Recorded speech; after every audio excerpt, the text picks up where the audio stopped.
Bismillahirrahmanirrahim. Assalamualaikum warahmatullahi wabarakatuh. Alhamdulillahirabbil alamin. Allahumma shalli wa sallim wa barik ala Muhammad wa ala alihi wa sahbihi ajmain. Amma ba'du.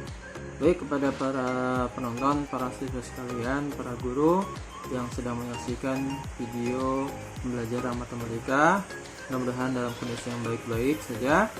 Jaga kesehatan untuk menurunkan risiko penyebaran COVID-19. Baik, nah di dalam video kali ini kami akan memberikan contoh penerapan turunan fungsi trigonometri bidang kurva, ya, yaitu bagaimana kita menganalisis naik turunnya kurva, cekung ke atas, cekung ke bawah, titik stasioner, kemudian titik belok, nilai maksimum dan nilai minimum.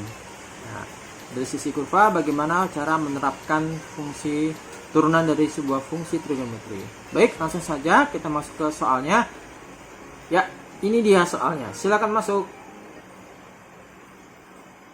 Iya. Nah, silakan dibaca. Soalnya adalah tentukan, diketahui sebuah kurva trigonometri memiliki rumus Y sama dengan 2 cos dalam kurung 3x dikurang 30 derajat ditambah setengah untuk X berada dari 0 sampai 270 derajat. Baik, tentukan yang pertama titik stasioner atau titik puncak, yang kedua nilai maksimum dan nilai minimum, yang ketiga interval naik dan turun, yang keempat titik belok, yang kelima interval cekung ke atas dan cekung ke bawah. Baik, kita akan bahas jawabannya. Bismillah. Ya, kita tulis yang diketahui kurvanya, yaitu Y sama dengan 2 cos dari 3x min 30 derajat ditambah setengah untuk X atau domainnya dari 0 sampai 270 derajat. Baik. Nah, sekarang kita akan turunkan, ya. Ini alternatif jawabannya. Ya, turunannya adalah turunan 2 cos adalah min 2 sin, ya. Min 2 sin dari 3x min 30 derajat. Kemudian turunan dari fungsi linier di dalamnya adalah 3x min 30, yaitu 3, ya. Turunan dari 3x min 30 adalah 3. Kemudian turunan dari setengah adalah 0. Sehingga sederhanakan min 6 sin dari 3x min 30 derajat. Oke. Terus apa yang kita lakukan? Langkah pertama sudah. Langkah kedua, kita buat M atau gradien atau turunannya sama dengan 0. M sama dengan 0. M itu adalah Y aksen, ya. Jadi M aksennya, Y aksennya itu adalah min 6. Ini artinya Y aksen sama dengan 0, ya. Kita masukkan gradiennya yaitu min 6.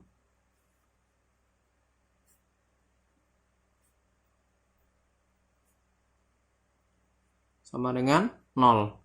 Ya, dengan cara pindah ruas didapatkan sin dari 3x min 30 itu adalah 0. Sekarang tugasmu adalah mencari nilai x. Ya, langkah ketiga yaitu mencari nilai x. Nah, karena dia sama dengan 0, kita gunakan konsep persamaan, ya. Jadi kita lanjutkan sin 3x min 30 sama dengan 0 itu membawa kita pada beberapa hal, yaitu sin 0 dan sin 180 derajat. Meskipun sin 360 bisa kita pakai karena 360 itu nilainya sama dengan 0, maka kita nggak pakai sin 360, ya.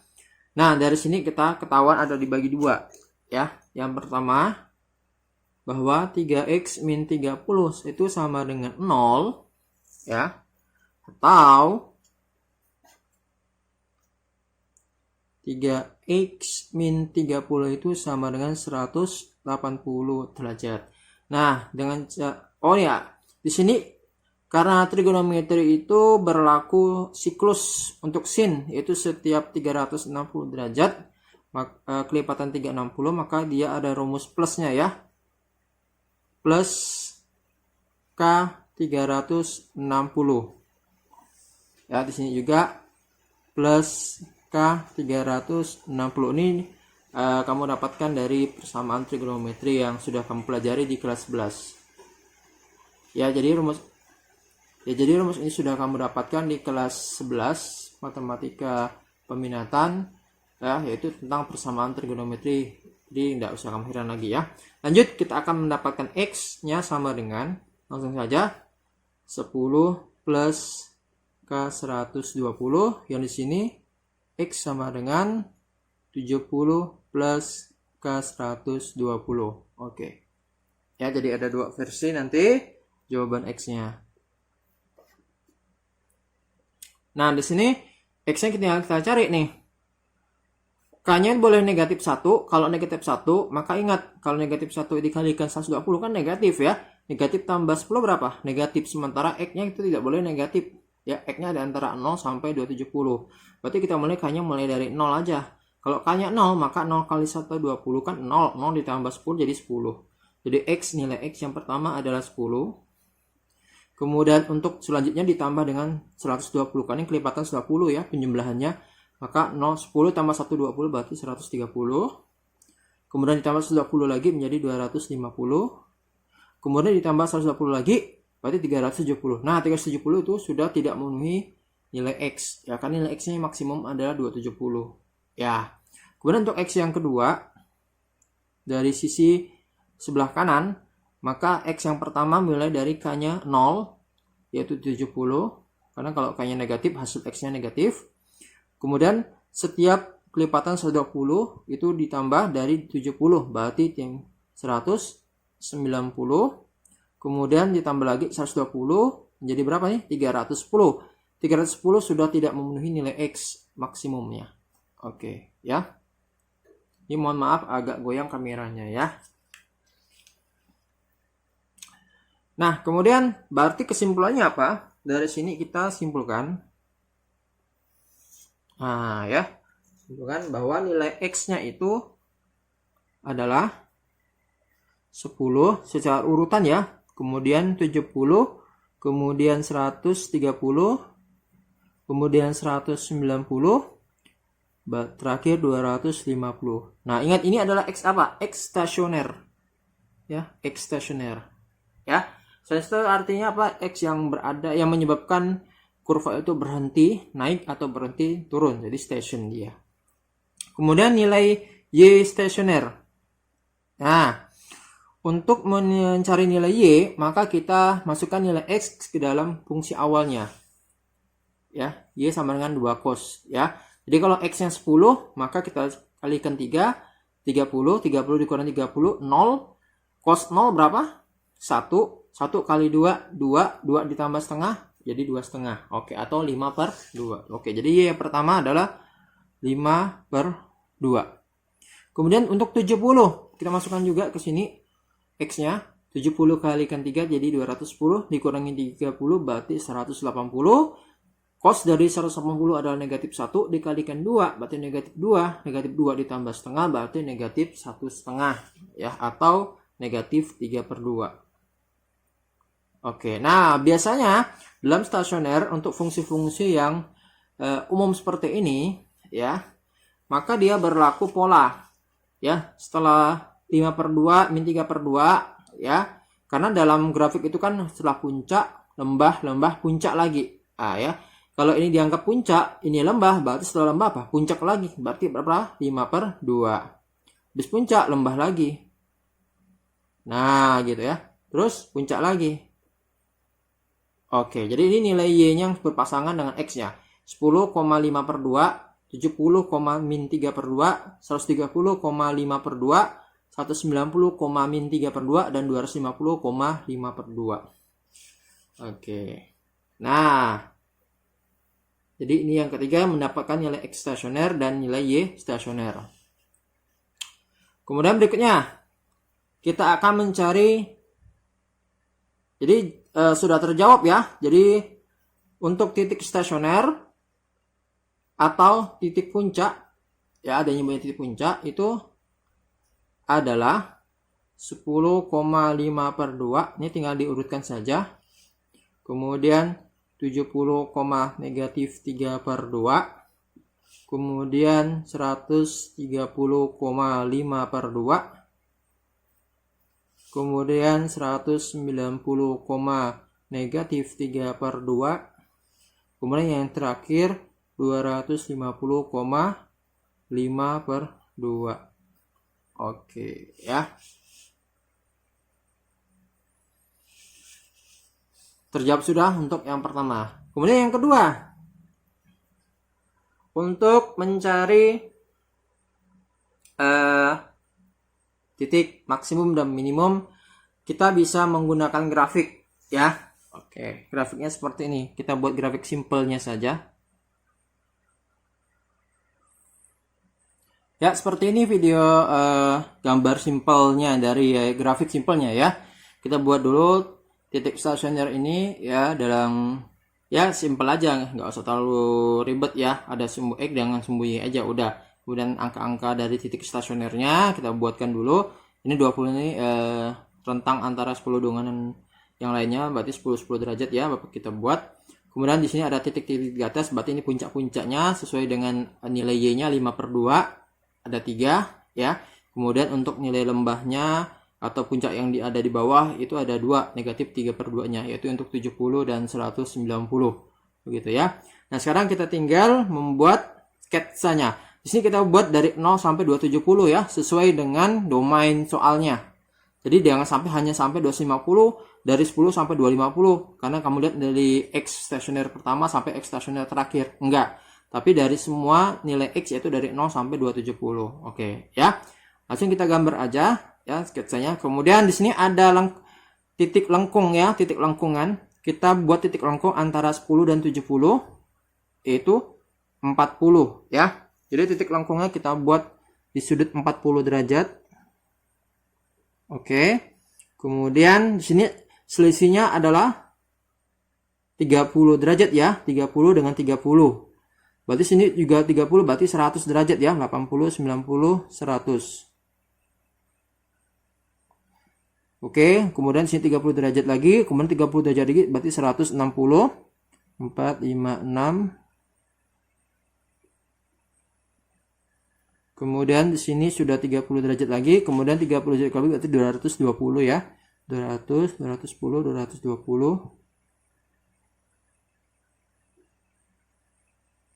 Oke, kemudian 250 terakhir ya udah terakhir. Nah, kemudian lihat posisi titik lengkungnya itu berada di 40, 50 ini titik lengkungnya ya. Saya lingkari aja titik lengkungnya. Oke, yang tidak dilengkungkan itu berarti titik stasioner. Oke ya, 10, 70, 130, 190 dan 250. Sedangkan titik lengkungnya di yang warna hijau ini ya. Kemudian koordinat Y-nya, kita lihat koordinat Y-nya. Nah, untuk nilai Y-nya itu didapatkan dari 5 per 2 ditambah negatif 3 per 2, kemudian dibagi 2 ya. Jadi antara 5 per 2 dan min 3 per 2 berapa? Oh, setengah. Jadi kita isi setengah di sini. Oke, ini untuk titik beloknya. Jadi titik beloknya ada 40, setengah. Kemudian 100, setengah. Kemudian 160, setengah. Kemudian 220, setengah. Oke ya, jadi titik cekung ya, perubahan kecekungan berada di 40, setengah, 100, setengah, 160, setengah, dan 220 setengah, setengah. Setengah itu dari mana sih tadi Pak bilang? Yaitu 5 per 2 ditambah min 3 per 2 kemudian dibagi 2 ya. Jadi jarak tengah-tengah ya, tengah-tengah antara 5 per 2 dengan min 3 per 2. Jadi ditambahkan 5 per 2 dengan min 3 per 2 kemudian dibagi 2. Jadi dia setengah ya. Oke, sip. Nah, lanjut. Kita akan coba menggambar grafiknya. Oke. Ini turun posisinya. Ini sketsanya saja ya. Kemudian dia naik lagi.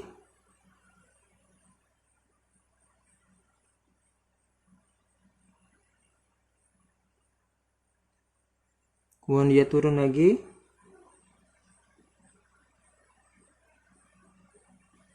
Kemudian dia naik lagi.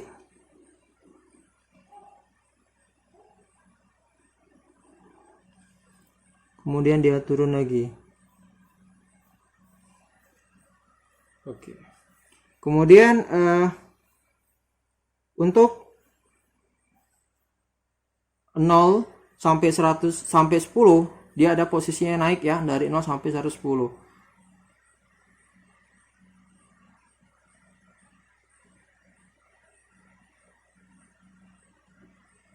Oke.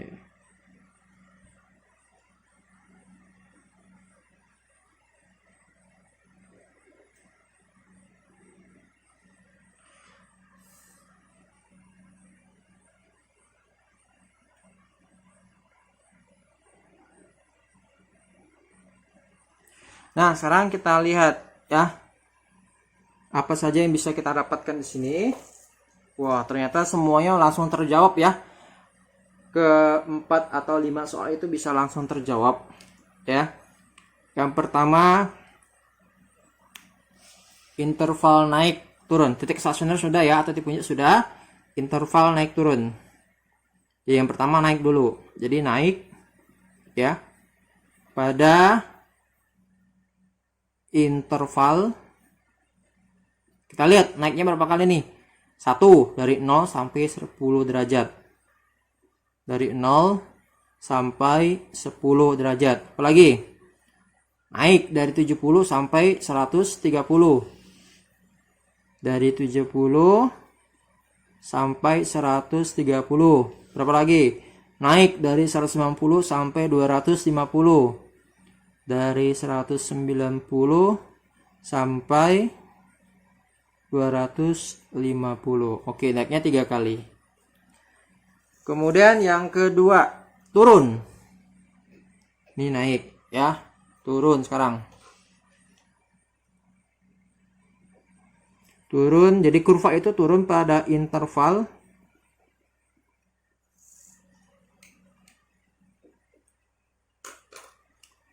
yang turun, yaitu dari 10 sampai 70 derajat ya, ini sistemnya derajat semua ya. Kemudian dari 130 sampai 190.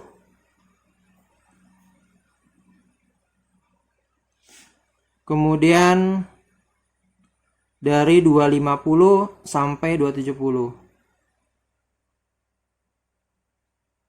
Iya. Oke. Ya. Ingat domainnya itu sampai 270 ya. Oke. Nah, kemudian pertanyaan berikutnya yaitu tentang apa? Titik. Oh, nilai maksimum minimum ya. Maksimum minimum. Jelas ya. Y max, Y minimum. Y max-nya berada di titik berapa Y-nya? Maksimum 5/2. Sedangkan nilai minimum berapa? Negatif 3/2. Oke. Terus apa lagi? Kita batasin.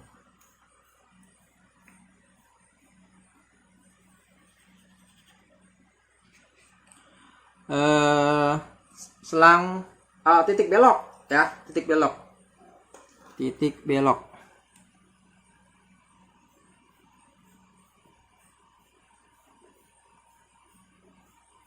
Nah, beda dengan titik balik. Kalau titik balik itu nama lain dari titik puncak atau titik stasioner. Ya, dari istilahnya kita bisa kenal balik. Balik itu berarti dari naik berbalik menjadi turun. Berarti dia berada di stasioner. Ya, kalau titik belok itu berbeda. Jadi titik belok itu perpindahan atau perubahan dari cekung ke atas menjadi cekung ke bawah. Dia berbelok dari cekung ke atas ke cekung ke bawah. Seperti ini, cekung kemana nih? Ya. Ini cekung ke atas, cekung ke bawah. Kemudian ketika di sini, ini cekung ke atas. Seperti mangkok atau huruf U. Gitu ya. Kemudian dari 100 menjadi 160, dia kembali cekung ke bawah atau huruf N. Kemudian U lagi, N lagi. Nah, jadi yang cekung ke bawah itu adalah huruf N-nya, yang cekung ke atas adalah huruf U-nya. Sekarang kita cari titik cekungnya atau titik perubahan U dan N itu berada di batas berapa derajat? Yaitu 40, setengah. 40, setengah. Ini derajat ya. 40-nya. Kemudian apa lagi? 100, setengah. Kemudian berapa lagi? 160, setengah. Kemudian berapa lagi? 220, setengah. Ya. 270 masuk enggak? Enggak. Kenapa? Ingat selisihnya tadi kan? Dari titik belok ke titik stasioner itu jaraknya 30 derajat. Di sini enggak sampai 30, baru sampai 20 derajat. Jadi bukan merupakan titik belok 270 itu. Oke, terus apalagi yang terakhir adalah selang kecekungan. Jadi kapan dia cekung ke atas, kapan dia cekung ke bawah. Oke, kita kasih batas. Jadi kurva cekung ke atas, singkat CA aja, ya, cekung ke atas, yaitu pada interval yang huruf U ya, yang huruf U cekung ke atas. Dari 40 sampai 100.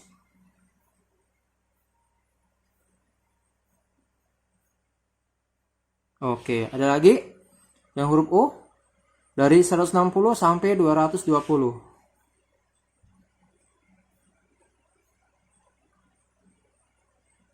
Ya, ini derajat ya. Nah, itu cekung ke atas ada 2 kali. Kemudian untuk cekung ke bawah,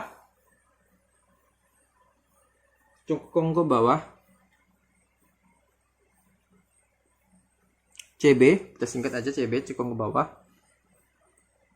Oke. Itu dari awal kita lihat, dari 0 sampai 40, cekung ke bawah, huruf N ya, cekung ke bawah. Dari 0 sampai 40. Kemudian dari 100 sampai 160.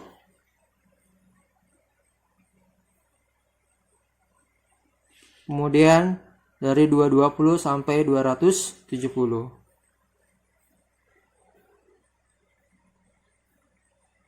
Oke. Nah, terjawab semua ya. Titik stasioner atau titik potong di puncak, kemudian naik turun, kemudian nilai maksimum minimum, titik belok, dan cekungan atau selang kecekungan. Oke, dari gambar yang sama. Oke, sip. Demikian penjelasan tentang materi penerapan turunan fungsi trigonometri, khususnya dalam bidang grafik, analisis grafik fungsi trigonometri, yaitu nilai maksimum, minimum, titik stasioner atau titik puncak atau titik balik, selang naik dan selang turun, titik belok, dan selang kecekung atas atau selang cekung ke bawah.